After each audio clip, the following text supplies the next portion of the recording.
The charter of demands for the campaign awareness और programmes are under. तो basically उनके जो डिमांड्स है ये कुछ इस तरह से है।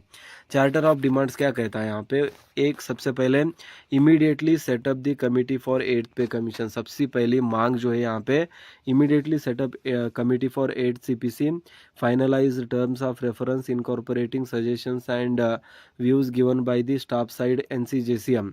तो स्टाफ साइड एनसीजेसीएम इनके द्वारा जो रेफरेंसेस दिए गए हैं उन चीज़ों को फ़ौरन ही आप यहाँ पे कंसिडरेशन में लेके 8वें वेतन आयोग की जो कमेटी है उसका गठन करिए। सबसे पहली मांग है। उसके बाद scrap NPS and UPS, restore OPS for all employees.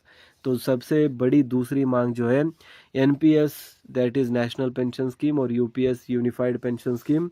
तो हम बोल सकते हैं कि एनपीएस को ही थोड़ा बहुत बदल के यहाँ पे यूपीएस का रूप दे दिया गया है और दोनों ही एक ही समान लगते हैं, जो कि सरकारी कर्मियों को यहाँ पे नुकसान होने वाला है। तो बेसिकली ना ही हमें ये एनपीएस चाहिए ना ही ओपीएस चाहिए, सिर्फ चाहिए तो सॉरी ना ही एनपीएस चाहिए ना ही यूपीएस चाहिए, चाहिए तो सिर्फ हमें ओपीएस चाहिए। तो इस मांग के तहत यूपीएस सभी सरकारी कर्मियों को मंजूर किया जाए, इस वाली बात को भी यहाँ पे 2 नंबर पर रखा गया है।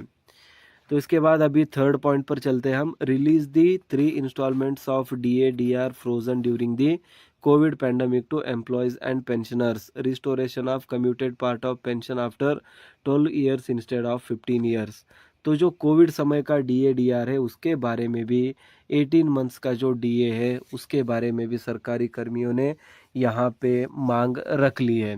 तो बेसिकली सरकार ने कुछ देर पहले, मतलब कुछ महीने पहले ये स्पष्ट किया था कि सरकार के पास उस वक्त पैसा नहीं था और इकोनॉमिक कंडीशंस ठीक नहीं थी, उसके कारण हमें डीए डीआर को रोकना पड़ा। बेसिकली 2 इंक्रीमेंट्स को रोका गया था। बेसिकली वो होता है 18 मंथ का, ठीक है। तो 2020 और 21 की बात हम कर रहे हैं, जो कि कोविड का टाइम था। तो वहाँ पे तकरीबन 18 मंथ का डीए डीआर जो है रोका गया था। तो उसी चीज़ के बारे में यहाँ पे लगातार मांग रखी जा रही है कि release the 3 instalments of DA DR frozen during the COVID pandemic to employees and pensioners, restoration of computed part of the pension after 12 years instead of the 15 years. तो कम्यूटेड पार्ट ऑफ पेंशन जो है 12 महीने में ही होना चाहिए instead of 15 महीना। तो 15 महीना जो है मैंडेटरी सर्विस होती है, उसको 12 महीना ही करो पेंशन के लिए। तो ये भी दूसरी मांग यहाँ पे थर्ड पॉइंट में हम देख सकते हैं। तो आप यहाँ पे समझ पा रहे होंगे कि सरकार के सामने सभी मांगे हैं। 8वें वेतन आयोग का जो गठन है वो किया जाए तुरंत, उसके बाद एनपीएस को कैंसिल करके ओपीएस लाया जाए।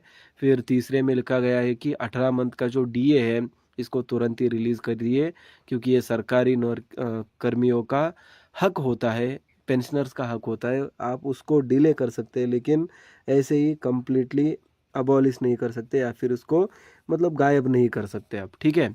तो ये 3 मांगे हो गई, फिर और भी मांगे, बिल्कुल वीडियो को एंड तक देखिए, पूरा मामला यहाँ पे हमें समझ में आ जाएगा। तो फोर्थ वन क्या कह रहा है, remove 5% ceiling imposed on compassionate appointment, grant compassionate appointment in all cases to awards और dependents of the deceased employees. तो बेसिकली जो सरकारी कर्मी यहाँ पे मतलब कुछ कारणवश यहाँ पे देहांत हो जाता है उनका, या फिर कुछ घटनाएं हो जाती है जहाँ पे उनकी मृत्यु हो जाती है, तो जो 5% सीलिंग इम्पोज की गई है उसको कंपेंसेशन में निकाल दिया जाए। और फिर उसके बाद फिफ्थ पॉइंट जो है, fill up vacant post of all cadre in all the departments, stop outsourcing and corporatisation in government departments.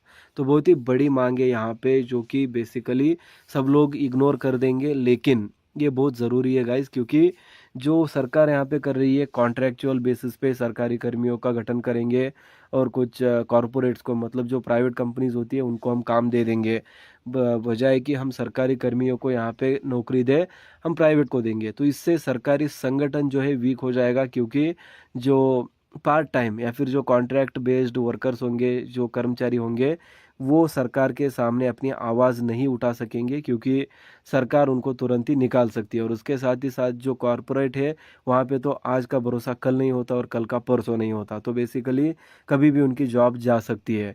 तो इसकी एक वजह है कि सरकार कंट्रोल जो है अपने हित में रखना चाहता है, या फिर जो कहते हैं ना कि मोदी गवर्नमेंट थोड़ा सा मतलब प्राइवेटाइजेशन पे ज़्यादा फोकस करती है। तो नॉट ओनली मोदी सरकार, तो बेसिकली ये भी गलत होगा कि हम सिर्फ मोदी जी को यहाँ पे बोल रहे हैं, सभी सरकारें ये चीज़ करती हुई आ रही है। और अभी प्रेजेंटली तो सेंट्रल गवर्नमेंट में मतलब बीजेपी है, तो उन्हीं को हम यहाँ पे पॉइंट आउट कर रहे हैं कि जो कॉर्पोराइजेशन हो रहा है या फिर प्राइवेटाइजेशन हो रहा है उसको रोका जाए, और सरकारी कर्मियों को सरकार मतलब गवर्नमेंट एम्प्लॉयज़ को यहाँ पे रिक्रूट किया जाए, जो कि अपनी आवाज़ भी उठा सकेंगे और वक्त आने पर कोर्ट का दरवाज़ा भी खटखटा सकेंगे। तो उनको कोई निकाल नहीं सकता, या फिर मतलब जब तक कि वो सच में अगर कुछ बुरा काम करते या फिर जो कुछ रॉन्ग करते तब तक उनको नहीं निकाला जा सकता।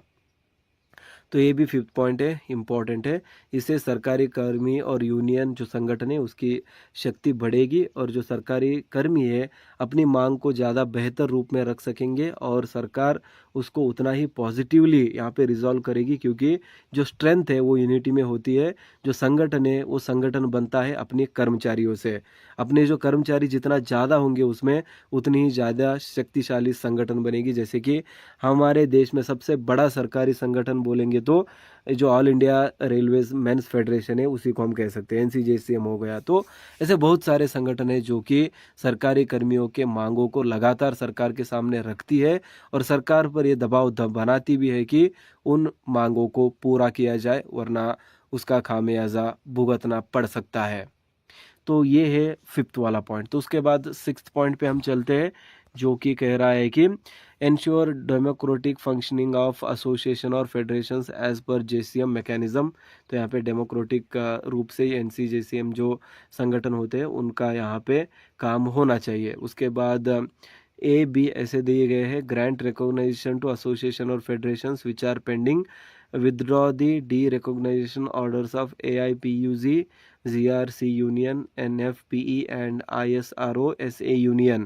Stop imposing Rule 15(1)C on service associations और फेडरेशंस। तो बेसिकली ये जो 15C वाला रूल है जो कि सर्विस एसोसिएशंस और फेडरेशंस पर लगाया जाता है उसको तुरंत ही रोक दिया जाए या फिर बंद कर दिया जाए।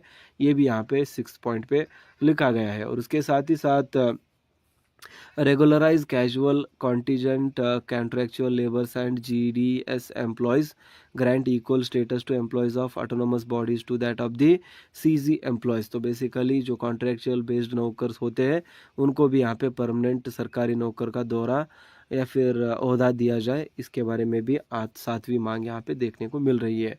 The confederation request to all the GS and SG of the affiliates of the Confederation and the GS of state COs to kindly make all of out efforts to reach out to the each member.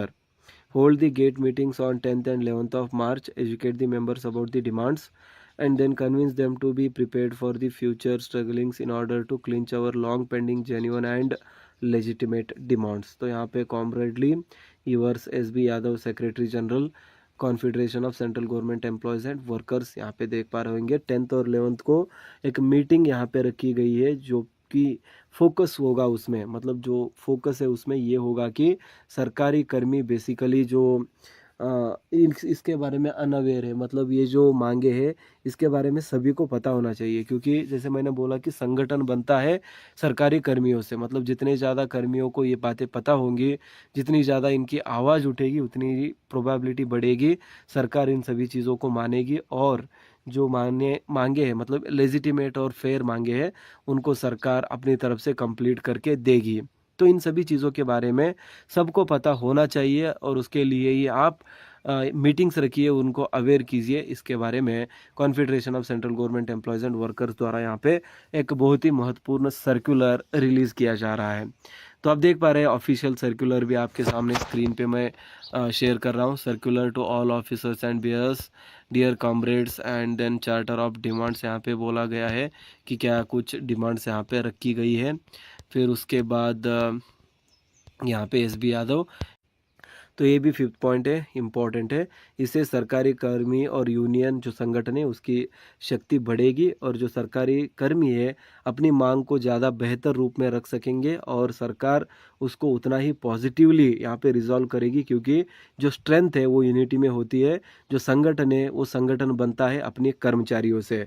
अपने जो कर्मचारी जितना ज़्यादा होंगे उसमें उतनी ही ज़्यादा शक्तिशाली संगठन बनेगी। जैसे कि हमारे देश में सबसे बड़ा सरकारी संगठन बोलेंगे तो जो all India railways men's federation है उसी को हम कह सकते हैं, एनसीजेसीएम हो गया। तो ऐसे बहुत सारे संगठन है जो कि सरकारी कर्मियों के मांगों को लगातार सरकार के सामने रखती है और सरकार पर ये दबाव बनाती भी है कि उन मांगों को पूरा किया जाए, वरना उसका खामियाजा भुगतना पड़ सकता है।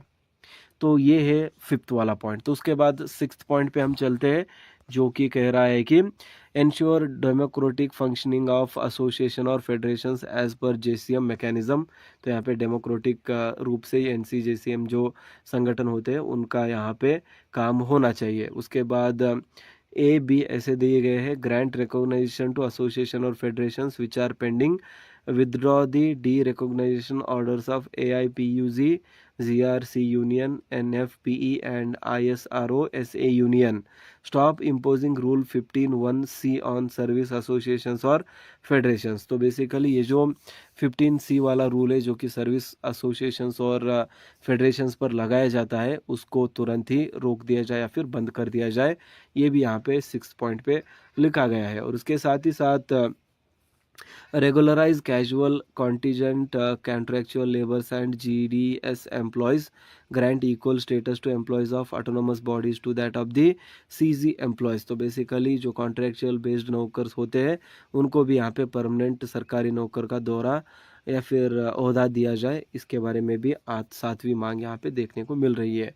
The confederation request to all the GS and SG of the affiliates of the Confederation and the GS of state COs to kindly make all of out efforts to reach out to the each member.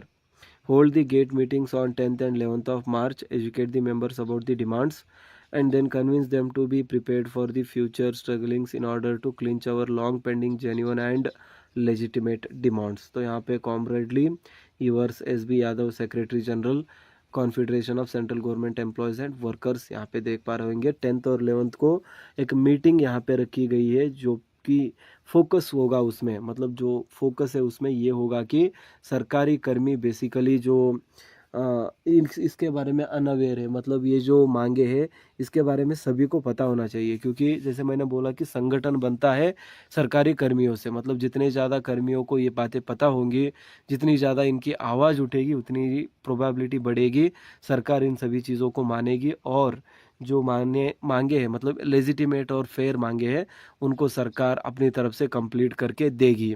तो इन सभी चीज़ों के बारे में सबको पता होना चाहिए और उसके लिए ही आप मीटिंग्स रखिए, उनको अवेयर कीजिए इसके बारे में। Confederation of central government employees and workers द्वारा यहाँ पे एक बहुत ही महत्वपूर्ण सर्कुलर रिलीज